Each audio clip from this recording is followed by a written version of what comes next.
Jason still remembers that chilly evening when his wife, Emily, spoke the words that would forever shift the ground beneath their marriage. "Don't touch me. Not tonight. Not any night." They landed with a finality that sent a shiver through him, deeper than the autumn cold seeping through the windows. 6 years of marriage hadn't been flawless, especially lately, but he'd never imagined their physical connection would end so abruptly, like a door slamming shut in a quiet house. The evening had started like most others. Jason trudged home from work, his tie loosened and his mind half numb from the day's monotony. They ate dinner together, chicken and mashed potatoes, nothing fancy, chatting about the usual, a co-worker's promotion, the neighbor's dog barking too loud again. It was the kind of small talk that kept things afloat, or so he thought. Afterward, they migrated to the living room. Emily sank into the couch, her phone glowing in her hands, while Jason flipped on the TV, settling for a rerun of some sitcom he didn't even like. The laugh track buzzed in the background, a hollow echo to their silence. Then, in a moment of instinct, or maybe habit, he leaned over to kiss her neck. It was a move that used to work like a charm, coaxing a grin from her even on her grumpiest days. But this time she flinched, pulling away so fast he almost lost his balance. "Don't," she snapped, her eyes still glued to her screen. Jason blinked, caught off guard, and swallowed the irritation bubbling up. "Everything okay?" he asked, his tone more curious than accusing. After all, she'd been distant for months. Little withdrawals he'd chalked up to stress or fatigue. He figured they'd ride it out like always. But Emily didn't brush it off. She set her phone down, deliberate and slow, like a judge lowering a gavel. She turned to him, her hazel eyes locking onto his, and said it. "I don't want you touching me anymore. Not tonight, not ever." Jason froze, the air between them thickening.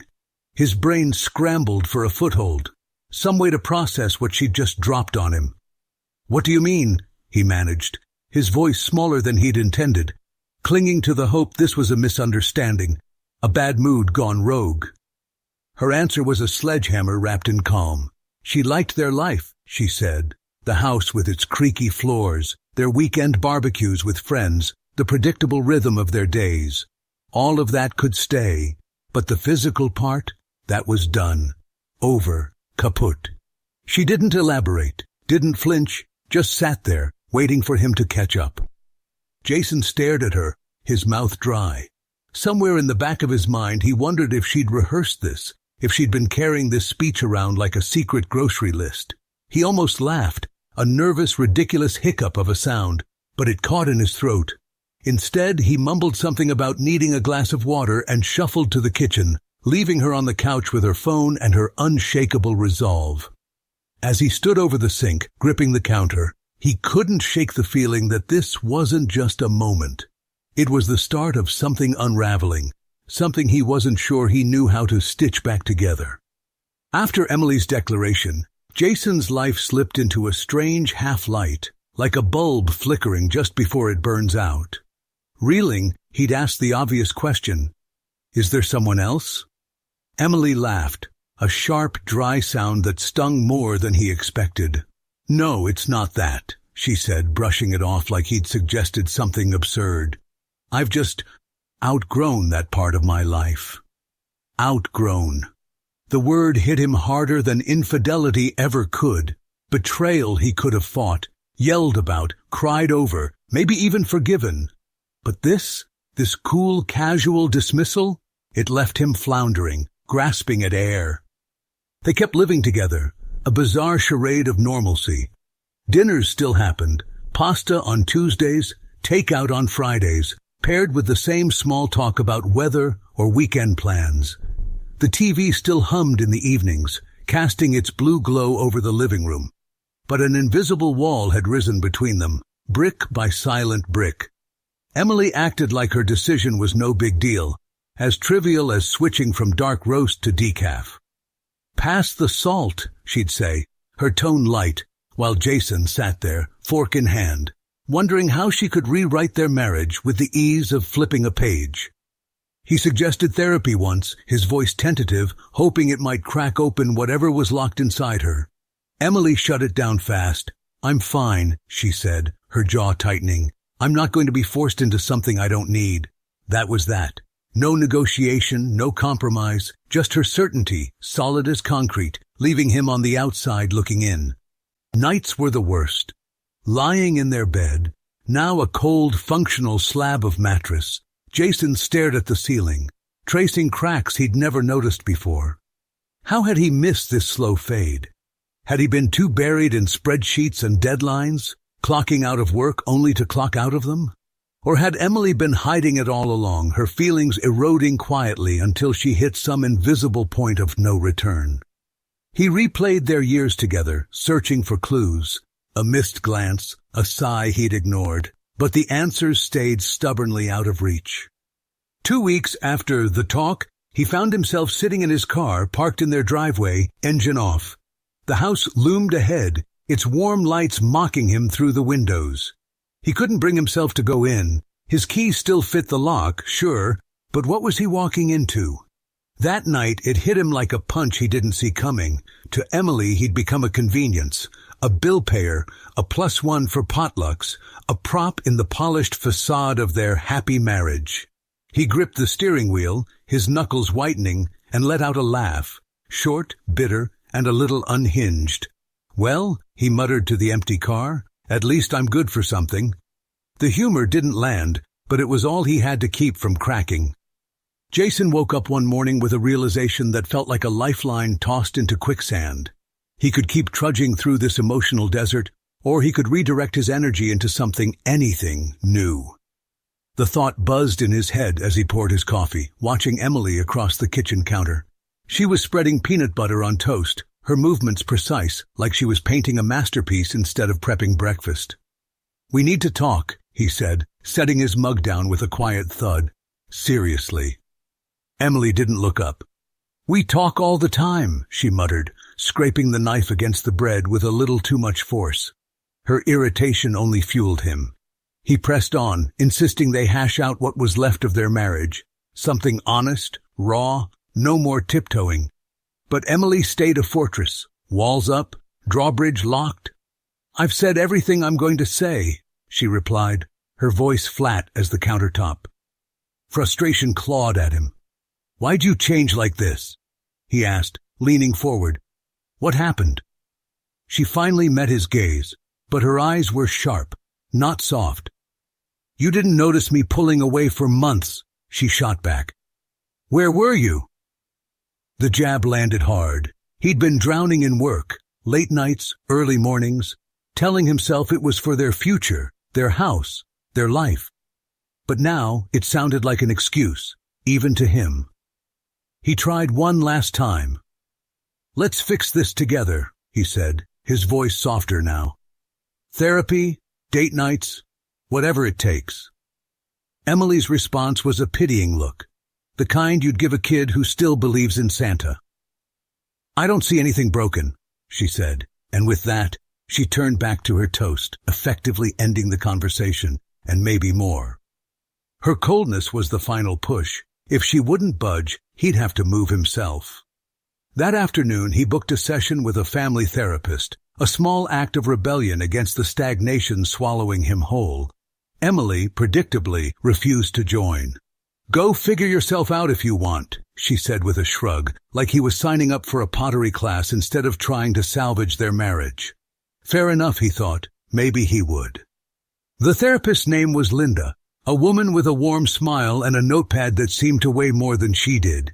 She listened as Jason spilled the story, the neck kiss rejection, the not ever bombshell, the slow drift into roommate territory.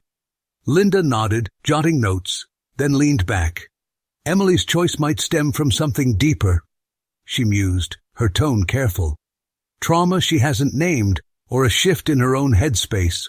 But without her here, we can only work on you. Jason let out a dry chuckle. "Great," he said, rubbing his neck. "I'm the one getting fixed when she's the one who flipped the switch." Linda smiled, unfazed. "Sometimes," she said. Fixing yourself is the only way to see what's really broken. It wasn't the answer he wanted, but it was a start, and for the first time in weeks, he felt the tiniest spark of something like hope. Jason started to change. It crept up on him slowly, then all at once, a quiet rebellion against the hollow shell his marriage had become. He saw it now. Their life together was an illusion, propped up by surface-level props, the shared address, the matching coffee mugs, the occasional good night tossed over a shoulder. Emily had faded into the background of his existence. She didn't ask about his day anymore, didn't care what kept him late at the office. To her, he'd become a roommate with a ring on his finger, a ghost haunting the edges of her routine. One night, over drinks with friends, someone toasted them. "You guys are the perfect couple," and Jason nearly choked on his beer. The irony twisted in his gut like a bad punchline. Perfect? He wanted to laugh, loud and bitter, but he swallowed it down, nodding instead. That night, lying awake while Emily slept soundly beside him, he made a vow. He wouldn't let her decision, her rejection, define his worth anymore. The next evening, Emily dolled herself up for a night out with friends, her dress hugging her in ways she hadn't bothered with for him in years. She twirled out the door, leaving a faint trail of perfume and indifference. Watching her go, Jason felt it hit home. He'd become invisible to her.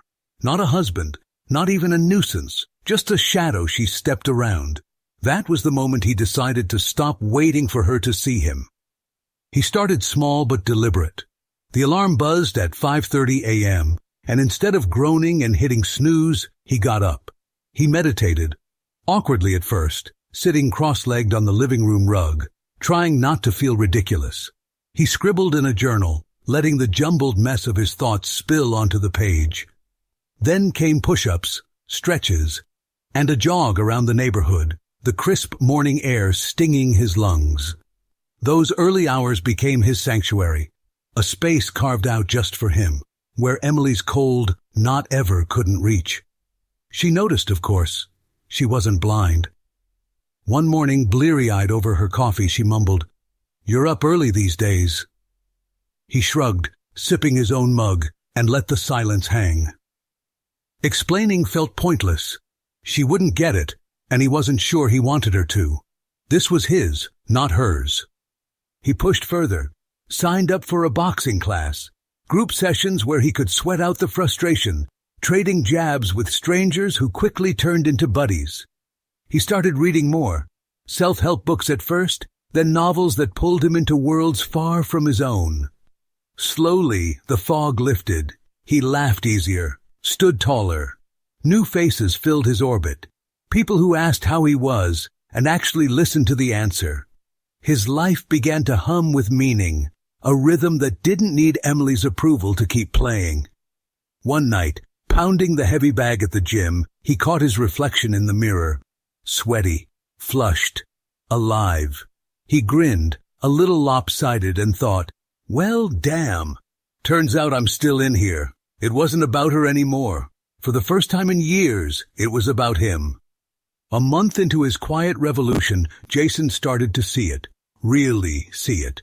The mirror didn't lie. His body was leaner, his shoulders broader from boxing, his eyes brighter, like someone had flipped a switch inside him. He ditched the faded polos and worn-out jeans for sharper clothes, crisp shirts, a decent jacket, pieces that matched the confidence creeping into his stride. Friends noticed, too. "You're looking good, man," they'd say, clapping him on the back. Emily stayed quiet, but he caught her stealing glances sometimes, her brow creasing with faint confusion, like she was trying to solve a puzzle she hadn't noticed before. He dug up an old passion, writing short stories. Weekends became sacred, coffee in hand, laptop humming, words flowing onto the screen. It wasn't Hemingway, but it was his, and damn if it didn't feel good. He posted a few online, and to his surprise, people read them, liked them, commented. One evening, Emily glanced over from the couch, her phone paused mid-scroll. "Since when do you write?" she asked, her tone more curious than invested. "Always," he said simply, turning back to his screen. She didn't press, and he didn't offer more. Work picked up too. His focus sharpened. Years of coasting gave way to a drive he hadn't tapped in ages. A big presentation landed him a rare, "well done" from his boss, complete with a nod that felt like a medal. 3 months in, the changes piled up. A promotion, a slot in an amateur boxing match, and an online collection of his stories gaining traction. He wasn't just treading water anymore, he was swimming. Then Emily threw him a curveball. One night, as he chopped veggies for dinner, she leaned against the counter and asked, "Are you seeing someone?" Her voice was casual, but her eyes weren't. Jason paused, knife hovering over the cutting board, and almost laughed. "No," he said, meeting her gaze. Then, with a shrug, he added, "I'm just putting my energy into what fills me up. You know your approach." Her lips parted, but no words came. She just nodded, retreating to her side of the silence. The boxing match was a milestone. He trained hard, stepped into the ring, and held his own. Not a champ, but not a punching bag either. What floored him was Emily showing up. She sat in the stands, her expression unreadable, and afterward she found him by the lockers. "You did great," she said, her voice softer than usual. He thanked her, wiping sweat from his brow, but her praise felt off, like she was more rattled than proud. It hit him then. Her reaction didn't matter. Not really. He wasn't chasing her applause anymore. Standing there, still buzzing from the fight, he realized something bigger. The life he was building, the stories, the sweat, the late-night breakthroughs. It was his. Not a plea for her attention, not a bridge to their past, just his. And for the first time in years, that was enough. At a company retreat, Jason hit it off with Sarah, the new hire from marketing. It started innocently enough, her complimenting his presentation skills over lukewarm coffee at the campfire. "You've really turned things around," she said, smirking. At least that's what the office gossip says. Their chat slid effortlessly from work to shared quirks, a love for cheesy sci-fi flicks, a mutual hatred of pineapple on pizza. He hadn't laughed that easily in months. Back home, the air shifted. Emily spotted a text from Sarah pop up on Jason's phone, something about a project deadline, and her curiosity sharpened into questions.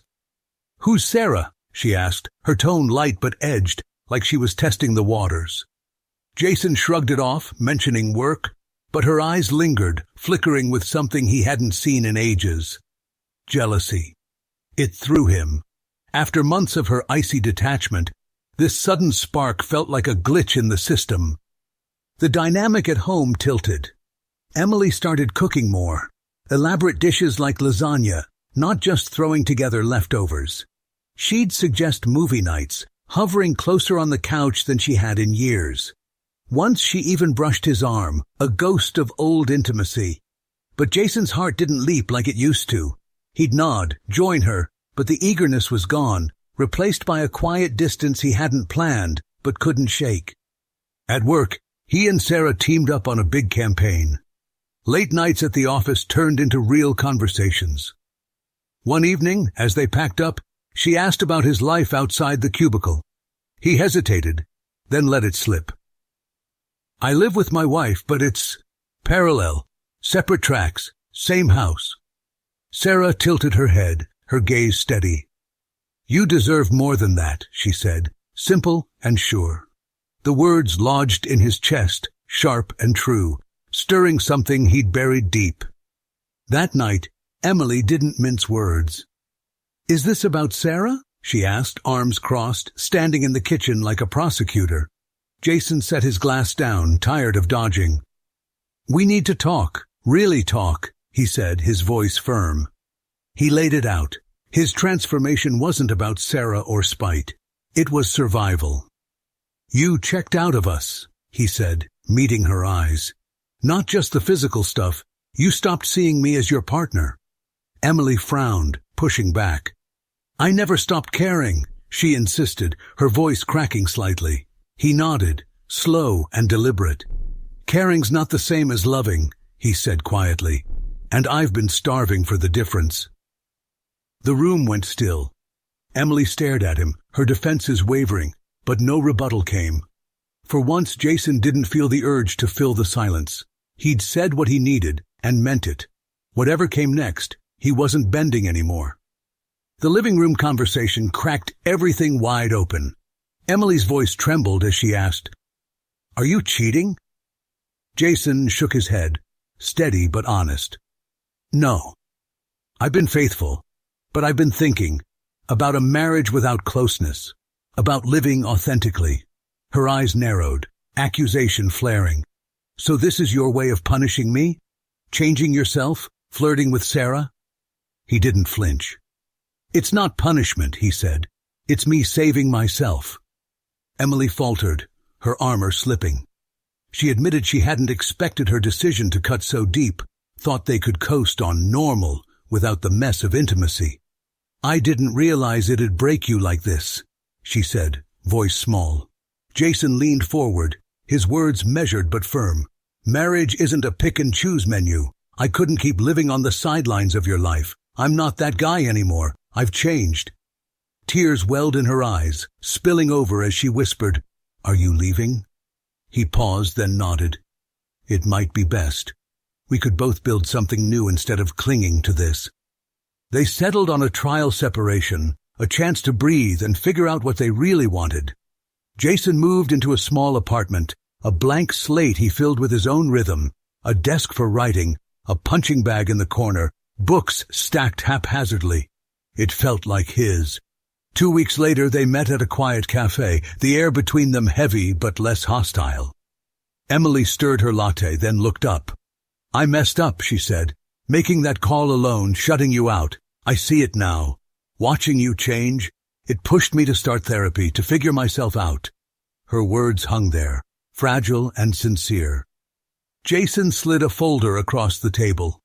Divorce papers, neat and final. Emily's face crumpled, a mix of pain and resignation. "I didn't think it'd come to this," she murmured, fingers tracing the edge of the folder. He nodded, gentle but resolute. "I'm not the man you remember, Em. I found something, myself, and I can't go back to a marriage that's shaky." She swallowed hard, eyes glistening. Regret shadowed her features, a dawning sense of what she was losing. But the path back was gone, washed away by months of distance and his hard-won clarity. Jason walked away from the cafe lighter, unburdened. He'd rediscovered meaning, writing, fighting, living on his terms.